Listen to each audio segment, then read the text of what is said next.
राजा विजय सिंह सच्चा प्रजापालक था। उसके राज्य में पूर्ण रूप से सुख समृद्धि का निवास था। उसके इस यश और वैभव को देखकर उसके पड़ोसी राजा ईर्ष्या किया करते थे। एक बार राजा अपनी रानी को लेकर वन विहार को गए। राजा को अपने साहस और पराक्रम का पूरा भरोसा था, इसलिए उसने अपने साथ कोई सेवक या सिपाही भी नहीं लिया। राजा और रानी दोनों ही दो अच्छी नस्ल के घोड़ों पर सवार होकर अकेले ही चले गए। यूं तो दुस्साहस वीरों का आभूषण है, किंतु कभी कभी इसका भी भयंकर परिणाम भोगना पड़ता है। यही उस दिन राजा विजय सिंह के साथ हुआ। अपने बल के घमंड में राजा ने समय का ध्यान ही ना किया। घोड़ों को हरियाली घास के मैदान में छोड़कर अपनी पत्नी के साथ दिन भर प्रकृति की अनोखी छटा के दर्शनों का आनंद लेता रहा। जब सूर्य भगवान का रथ अस्ताचल की ओर जाने लगा और ठंड बढ़ने लगी, तो राजा को अपनी नगरी लौटने का होश आया। उसने अपनी रानी का हाथ पकड़ा और तेजी से घोड़ों के पास मैदान में जा पहुंचा। वहां से दोनों घोड़े गायब थे। अब तो राजा को काटो तो खून नहीं, उसके होश ठिकाने न रहे। वह रानी की ओर सहमी हुई दृष्टि से देखने लगा, मानो पूछ रहा हो, अब क्या होगा। अंधकार के फैलाव के साथ ही जंगल की भयानकता बढ़ती जा रही थी।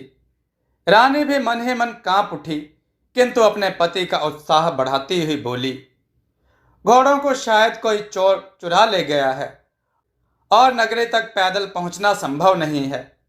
अब तो यहीं पर रात बिताने के लिए कोई स्थान तलाश करना चाहिए। हाँ, यही करना होगा। विचारों में डूबे हुए राजा ने उत्तर दिया और उसके साथ रानी का हाथ पकड़कर किसी सुरक्षित स्थान की तलाश में एक और चल दिया। अभी वह मुश्किल से 200 कदम ही चले होंगे कि अचानक बड़ी तेजी से 4 आदमियों ने उनके ऊपर आक्रमण कर दिया और दोनों को बंदी बना लिया। वह रे समय जो राजा स्वयं को सैकड़ों आदमियों के लिए भी भारी समझता था, वह साधारण से 4 आदमियों के द्वारा बंदी बना लिया गया। छुटकारे का तो कोई उपाय था ही नहीं। राजा ने एक दीर्घ श्वास लेकर उनसे पूछा, भाइयों, तुम लोग कौन हो? हमने तुम्हारा क्या बिगाड़ा है? हमें इस प्रकार बंदी बनाने में तुम्हारा क्या उद्देश्य है? हम तुम्हारे परम शत्रु राजा मलय सिंह के सेवक हैं। तुम्हारा वध करने के लिए हमें भेजा गया है। अब तुम्हारा अंतिम समय समीप है। तुम्हारी कोई अंतिम इच्छा हो तो हमें बताओ। वे चारों गरजे। उन लोगों की यह बात सुनकर राजा बड़े जोरों से हंसा और बोला, तुम लोग मेरी अंतिम इच्छा की पूर्ति नहीं कर सकते। मेरी इच्छा की पूर्ति तो परम पिता परमात्मा ही कर सकता है। तुम्हें जिस काम के लिए तुम्हारे स्वामी ने भेजा है उसे पूरा करो।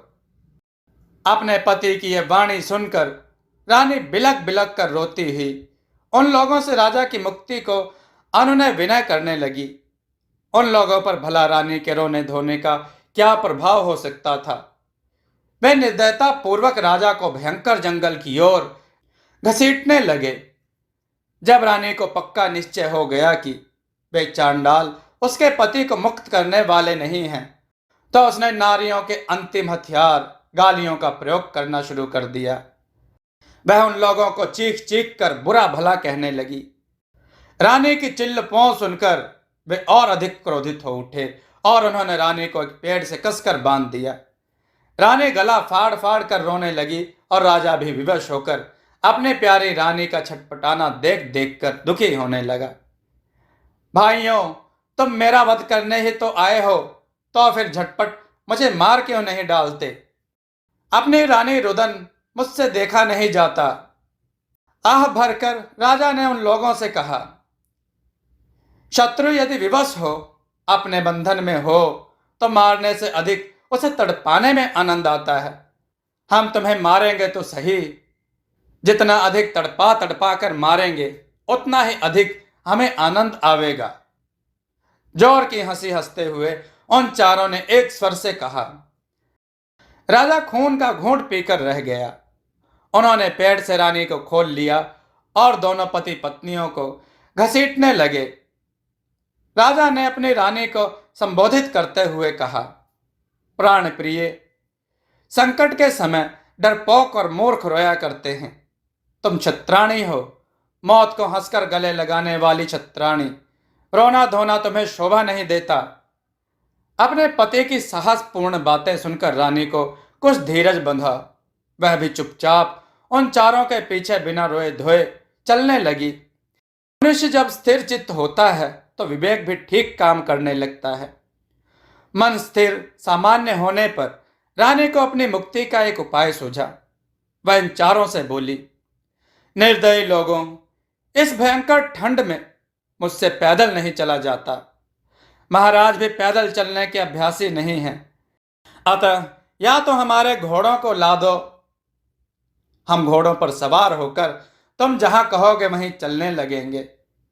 और यदि घोड़ों पर बिठा करके हमें नहीं ले चलना चाहते तो हमें घास फूस इकट्ठा करके कुछ आग ही जला दो, जिससे हम अपने हाथ पैर सेक कर ठंड से छुटकारा पा सके।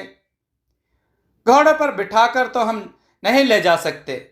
हाँ, आग जलाने वाली तुम्हारी बात मान लेते हैं। इस बहाने हम भी चिलम पीकर थोड़ा सुस्ता लेंगे। उन चारों में से एक सिपाही ने कहा।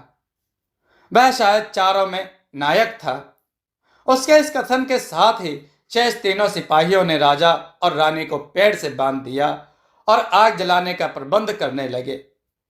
इस बीच रानी ने राजा को अपनी सोची हुई युक्ति बता दी। युक्ति सुनकर राजा प्रसन्न हो उठा और युक्ति को सफल बनाने का उपाय भी सोचने लगा। जंगल तो था ही, घास फूस और लकड़ियां भी क्या कम थी। थोड़ी ही देर में 3 सिपाही ढेरों ईंधन इकट्ठा कर लाए और उसमें आग लगा दी। रानी तो इसी अवसर की ताक में थी ही। जैसे ही आग अच्छी तरह सुलगी, उसने अपने हाथ सेकने के बहाने अपने हाथ में बंधी रस्सी में आग लगा दी।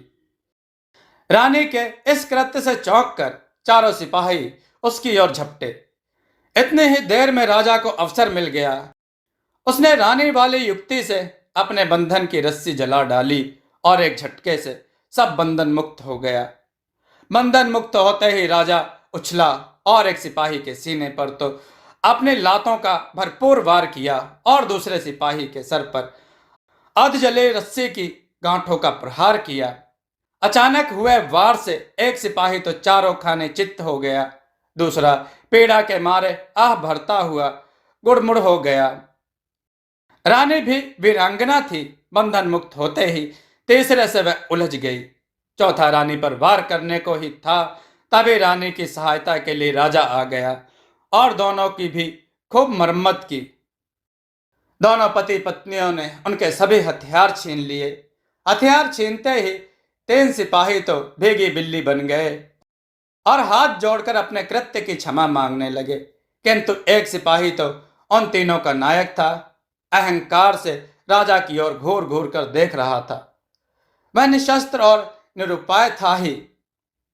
राजा ने उसकी क्रोधित मुख मुद्रा की बिल्कुल परवाह ना की। वह रानी को अपने बगल में खड़ी करके उनके आगे की कार्रवाई की प्रतीक्षा करने लगा। तभी एक आश्चर्यजनक घटना घटी। उस घटना ने चारों सिपाहियों तथा राजा रानी का ध्यान अपनी ओर खींच लिया। घटना थी ही ऐसी विचित्र, ध्यान बंटना स्वाभाविक ही था। एक पेड़ की मोटी शाखा भयंकर ध्वनि के साथ फट गई और उसमें से एक राक्षस अट्टहास करता हुआ प्रकट हुआ। राक्षस का आकार बहुत ही लंबा था तथा उसकी एक टांग घुटने के ऊपर से कटी हुई थी। जब राक्षस की भयंकर हंसी कुछ थमी तो वह रानी की ओर उन्मुख होकर बोला, शाबाश बेटी, मैं तुमसे बहुत प्रसन्न हूं। संकट के समय जो मनुष्य अपना साहस और सूझबूझ बनाए रखते हैं वे कठिनाइयों पर अवश्य ही विजय पाते हैं। अपने पक्ष में उस राक्षस की बातें सुनी तो राजा रानी का भय कुछ कम हुआ। उन्होंने उस राक्षस को प्रणाम किया। प्रणाम करने के बाद रानी बोली, देव, प्रशंसा के लिए धन्यवाद। मैं आपका परिचय जानने को उत्सुक हूं। कृपया अपना परिचय दीजिए। रानी की बात सुनकर राक्षस हो करके हंस पड़ा और बोला, मेरी शक्ल सूरत से तुम लोग यह तो जान ही गए होगे कि मैं राक्षस हूं। मेरा नाम पहले चाहे जो कुछ रहा हो, किंतु अब मेरी एक टांग जो टूटी हुई है, इसलिए सभी मुझे लंगड़ा राक्षस कहते हैं। जैसे ही राक्षस का कथन समाप्त हुआ कि राजा पर आक्रमण के लिए आए हुए सिपाहियों में से उन्हीं तीनों ने, जो राजा से गिड़गिड़ा रहे थे, लंगड़ा राक्षस को प्रणाम किया। अपने तीनों साथियों को प्रणाम करते देखा तो नायक का खून खौल उठा। वह बड़े रोषपूर्ण शब्दों में बोला, राजा ने मेरे साथ ना जाने किन कायरों को चुन चुनकर भेजा है। अकारण ही भयभीत होकर चाहे जिसे सर झुकाने लगते हैं। अरे मूर्खों, अपनी सूझबूझ से एक स्त्री हम चारों को काबू में कर सकती है, तो हम तो चार हैं। हमको अपना पासा पलटने का प्रयत्न करना चाहिए। नायक की यह बात सुनी तो रानी और राजा बहुत मुस्कुराए।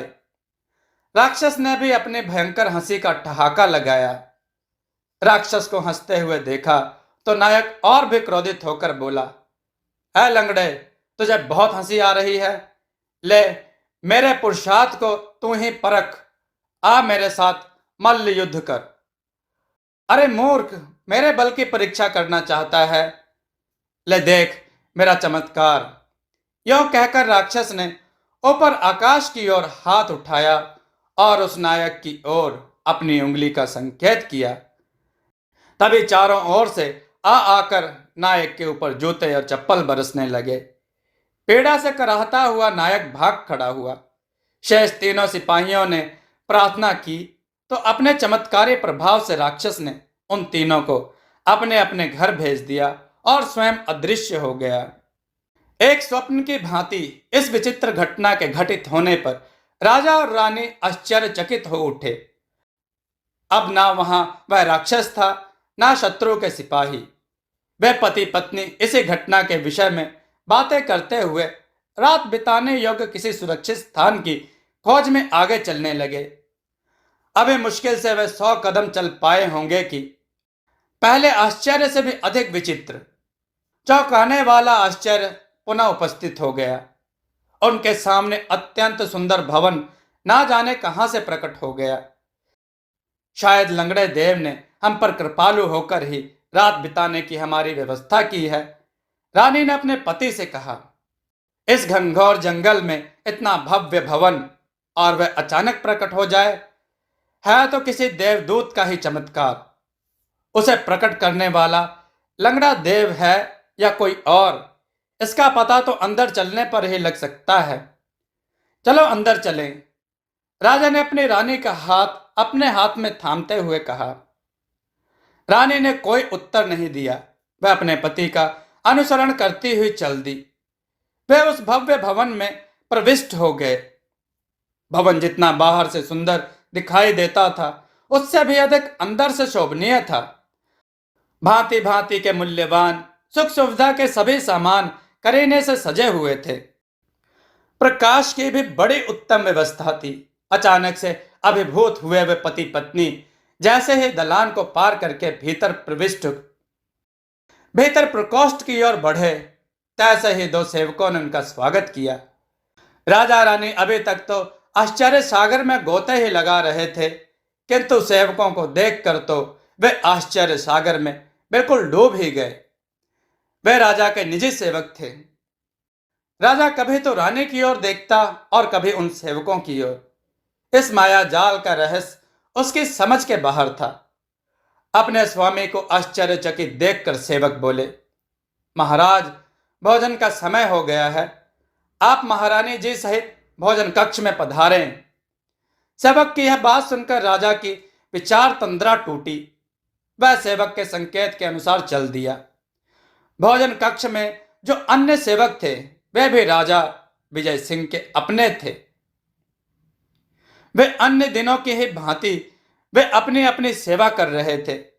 उनके हाव भाव और व्यवहार से यह संकेत बिल्कुल ही नहीं मिलता था कि वे किसी अन्य स्थान पर आए हैं। राजा रानी हैरान थे। भोजन करते समय तो उनकी हैरानी और भी अधिक बढ़ गई। बड़े भारी स्वादिष्ट और अनजान पदार्थ बनाए गए थे। ऐसे सुस्वादु पदार्थ उन्होंने कभी नहीं खाए थे। आश्चर्य में डूबे हुए वे भोजन करते रहे। जब भोजन कर चुके तो एक सेवक उन्हें मार्ग दिखाता हुआ शयन कक्ष में ले गया।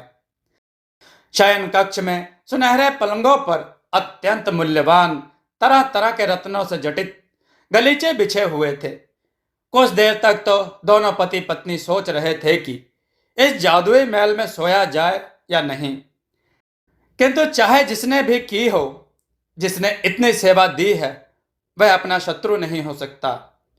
उस पर संदेह करने का कोई कारण नहीं। इस निश्चय के साथ वे आराम से सो गए। सुबह जब वे जागे तो ना वहां महल था और ना नौकर चाकर। उनके पलंग एक पेड़ के नीचे बिछे थे। आश्चर्य में डूबे हुए राजा रानी उठ खड़े हुए। उनके उठते ही दोनों पलंग भी गायब हो गए और पलंगों के साथ वहां लंगड़ा राक्षस प्रकट हो गया। राजा रानी ने लंगड़े देव को श्रद्धा पूर्वक प्रणाम किया और देव ने उन्हें आशीर्वाद देकर पूछा, कहो बेटे विजय सिंह और बेटी, रात आराम से बीती ना? हम आपके अत्यंत आभारी हैं देव। आपने हमें हमारे महल से भी अधिक सुख दिया है। राजा और रानी ने एक स्वर से कहा, संसार का कोई भी प्राणी स्वार्थ से रहित नहीं है। मैंने भी तुम्हारी सेवा अपनी किसी स्वार्थ भावना से प्रेरित होकर ही की है। मुस्कुराते हुए लंगड़े राक्षस ने कहा, आप जैसे शक्ति संपन्न देव के लिए मैं क्या कर सकता हूं? मुझे अपना विश्वस्त सेवक समझें और निसंकोच होकर आज्ञा दें। मैं आपकी क्या सेवा करूं? राजा विजय सिंह ने अपने सीने पर हाथ रखकर संकल्पबद्ध होते हुए कहा। राजा की यह बात सुनकर राक्षस प्रसन्न हो उठा, किंतु दूसरे क्षण ही उसके चेहरे पर प्रसन्नता के स्थान पर गंभीरता छा गई। अपनी कटी हुई टांग को आगे करता हुआ वह बोला, बेटे, मेरी यह टांग कैसे कटी तुम्हें मालूम है? अभी कल ही तो आपका और मेरा परिचय हुआ है। आपने मुझे अभी तक टांग के कटने का कारण बताया ही कहां है। अनुमान से इतना ही कहा जा सकता है कि किसी भयंकर युद्ध में आप अपनी टांग खो बैठे होंगे। सम्मान पूर्वक वाणी में राजा विजय सिंह ने कहा, तुम्हारा अनुमान बिल्कुल सत्य है बेटे। मेरी एक टांग एक युद्ध में ही कट गई और मेरी टांग काटने वाला आज भी मेरे विशाल दुर्ग में चैन की बंसी बजा रहा है और मैं। लंगड़े देव की आंखों में अश्रु छलक आए थे, अतः आगे की बात अधूरी रह गई।